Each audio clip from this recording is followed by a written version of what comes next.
We reviewed the 2023 Mustang Mach-E about 6 months ago, and this happens to be the 2024 model.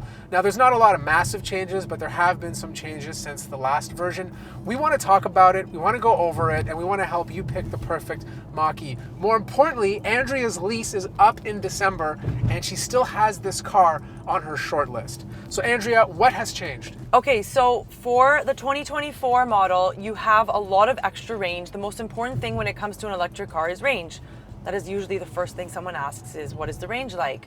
So for this car, this is a select model that we are driving, and we just noticed when we got to 100%, we have just over 520 kilometers of range, right? Right, and it's summertime, so obviously you're gonna get more range. Whereas last year's model, you'd get, I'd say just around 480 kilometers. Yeah, 480. So that's about 20 extra miles of range, right? Which makes a huge difference. Obviously it does, and especially that this car doesn't have a heat pump in the winter time. That adds a few more kilometers in the winter.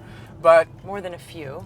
Well, I'd say a few, because we've experienced this car in the winter, and because there is no heat pump, it's not as good as a car with one. It's not a massive difference, but there's obviously a difference. But when you're looking at about 40 extra kilometers, that's huge. It does. Right? Oh, absolutely. Like in the summertime, it's absolutely fantastic.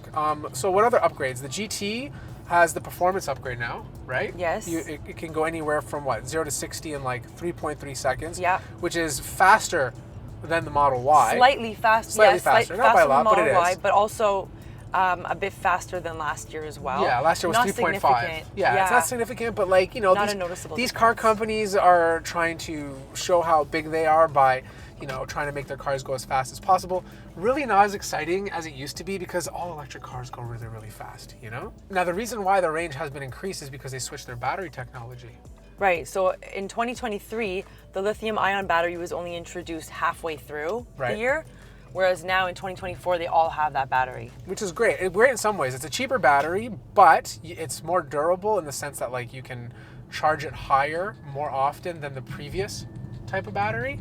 Also, you can charge much quicker this year. So you can get from 10 to 80% in 36 minutes now, which is 20% faster than you can charge last year in 2023. Which is great, especially on road trips, right? Right. But like everything else about these cars are pretty much the same. You know, like they haven't done a major refresh yet. No, you know, the appearance is the same. Yeah, the appearance is the same, besides a couple of trim options on the GT model and the Rally edition. Get the gold, what is it called? The gold? Yeah, there's like a bronze or gold pack you can like put on your GT, which looks really, really cool. But like the entire car, the way it drives, the way it feels is identical. So the major upgrade with the Mustang Mach-E this year, the one thing that people were really excited about was the Rally. So that is more expensive than the GT. It is considered a race car. And the cool thing about it is its appearance. It has a black strip along the front. It has a really cool spoiler on the back.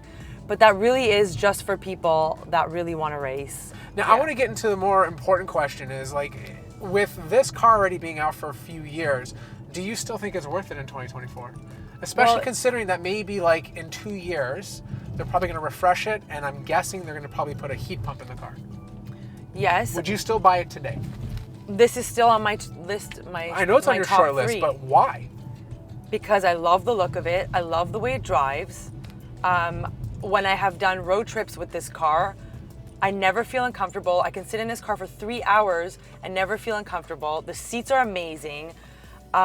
Just everything about it. I just love the look of this car. I like the fact that it's not an SUV, right? It's a crossover. Some would call it an SUV, I think, but I still don't think it's big enough to be considered an SUV. I just love the way it drives. It's smooth. It's very sporty. Smooth. Very sporty. It's beautiful. I think it still turns heads when you're driving on the road. It still turns heads. It has like these really cool. No, Andrea, that's you who turns heads. It is me. It doesn't have like the traditional handle to open the door. You have the button to push, and then the door just pops open. I like that. I like that feature a lot. Because on most cars, when you have a physical handle to pull the door open, I noticed you have a lot of scratches underneath. Like the nails end up scratching the car. Yeah. It has a lot of wear and tear around the handle when you open it. Whereas this, when you just push the button and the door pops open, there's less wear and tear. Yeah. But like, what else is on your short list? You have the Model Y. I have the Model Y is on my top 3. What's the third? The Volvo XC60. Recharged, the hybrid. Yes, So you are yes. still considering a kind of gas-ish car Yes. at the same time. Yeah. So those are on my. And you haven't driven the Model Y yet, but you've driven my Model 3, obviously. And you've driven the XC Recharge, which I personally think drives the best out of all three of those cars. Right. Right? But what are you kind of leaning towards right now? To be honest, I'm still leaning towards this car. The only thing that was holding me back from making the decision is the heat pump in the winter, because we live in Canada, in Toronto, where we have really cold climate. And I know some people out there are going to say, oh, the heat pump doesn't make that much of a difference. It does. It does. It's not like a 50% difference, but like, you know, if this car is losing 40-45% of its battery in the wintertime, a car with a heat pump is only losing 30. So that 15% does make a difference, at least in cold weather. Right. But a lot of people say, well, are you heating up the car before you drive, right? Yeah, if we're going on a long road trip, sure, you're going to precondition the car, but like every day, like when you're quickly doing errands. But that still doesn't make a huge difference, even if you precondition. I did that. Yeah. In my previous video, when I reviewed the 2023, I did that. Yeah. And we went to Snow Valley, which is only an hour away, and it still didn't make that much of a difference. No, it didn't, unfortunately. So that was, we got a lot of comments about not preconditioning the car, but I did. So. Yeah. So, okay, so look, you're still considering the Mach-E. The other two on your list, you're leaning towards either this or the Volvo because you haven't driven the Model Y yet. But like, which package are you actually considering? So this is the Select that we are driving, and I would not choose this model for several reasons. Standard doesn't have a sunroof. I like a sunroof. That's just my personal opinion, my personal preference. I like the sunroof, so I would probably go with the premium. I would go with the 91 kilowatt hour battery because you get the extended range. That's important to me. Right. And probably most people. All-wheel drive? All-wheel drive for sure, because we're in Toronto, it's cold, it's weather, it's snow. Yes. Yeah. If I didn't live in a cold climate, I would probably not care about the all-wheel drive. It's significantly cheaper. And you can still upgrade the battery. Yes. Right? Yeah. Yes. Okay. Also, just to know, it's $4,000 for the 91 Canadian. kilowatt. Yes, 4,000 Canadian dollars for the 91 kilowatt hour battery. Very, very much, it's worth it. Right. I think that's important. Also, with the premium package, you get all the little nice necessities, like your trunk opens up automatically, for example. Yeah, this doesn't have that. Right. You have to manually move your passenger seat forward and back. Which is... You don't have, Yeah, so you want all those little things that make the ride comfortable, and you also get the additional range on the premium model. Personally, I would buy the GT because I'm reaching a midlife crisis. You are. So that's what I would personally buy. Your next car is going to be a midlife crisis car. And it's like the GT is like literally the same price as like the Tesla now, the Tesla Model Y. So it's not that much more expensive. But I think for most people, like me aside, the premium makes the most sense. You get the most range, you get the most value out of all the features. But you have to get the more. You have to get the 91 kilowatt. Oh, absolutely.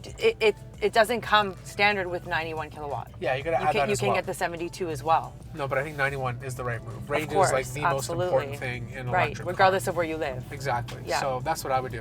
But look, my impressions of this car, I've always enjoyed being in it. I find it to be a very quiet ride, much quieter than the my Model 3, which is the 2022 model. I know the 2024 model is much better, but this is a very quiet ride.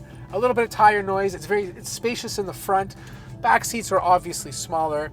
You have obviously the hatchback style of a crossover, so you can easily open up the trunk and get things in and out. And I think it has sufficient amount of storage, 29 cubic. Yeah, it's not big, but it's big enough for like a small family, you know? Yeah. I still enjoy the dual screen setup on this car. You know, you have the main 10-inch cluster in front of you for all your visual navigation. Blue and the cruise 15-inch screen here is exactly what I would this is want. a nitpick, and again, I'm nitpicking here. Like, it's not a big deal. I would love the little screen just to like tilt a little bit more towards the driver. Yeah. I think that would be great, and that goes for Tesla But still, as well. but it doesn't need It's not a to big be deal. tilted. I am totally nitpicking. But I would love a little bit of a tilt. Okay. Right. But yeah, I like this idea. Do you like it vertically, or do you prefer? I couldn't care. I mean, as long as it's big, right? And this is big enough, so I'm fine with this. I also like the fact that I don't have to pay an extra $15 a month for the connection. I can just use my phone because there's Apple CarPlay, which is something you can't do on Tesla. Like, you're stuck using their software. Not that it's bad software. It's just this is kind of convenient. You don't have to pay an additional cost. So that makes me very, very happy. But yeah, you know, like, I don't have a lot of complaints about this car. It's fast. It's smooth. It looks very different. My only complaint is that if you're in a cold climate, the heat pump is always a question that will be on the back of your mind, but you know, I think it's a great car to have on your short list. Yeah, so maybe in our next video, I'll actually have the Mustang Mach-E, and Well, it will be mine. Let's hope to we own. put out a video before then, because you're not changing your car till December. So. In our next Mustang Mach-E video. Okay, fine. I like that better. Yes. All right, so yeah, I know this is not like a crazy in-depth video because quite frankly, there's just not a lot of upgrades. The moral of this story is that yes, this is still a good car. They've reduced the prices because they're competing with the Model Y, so it's even more affordable now. You get some trim options. If you want more of a revamp, that's probably not happening until 2026. But for now, the Mach-E is still an incredible car. If you have any questions, let us know in the comment section down below. Obviously, like the video if you liked it, and of course, subscribe for more electric car reviews.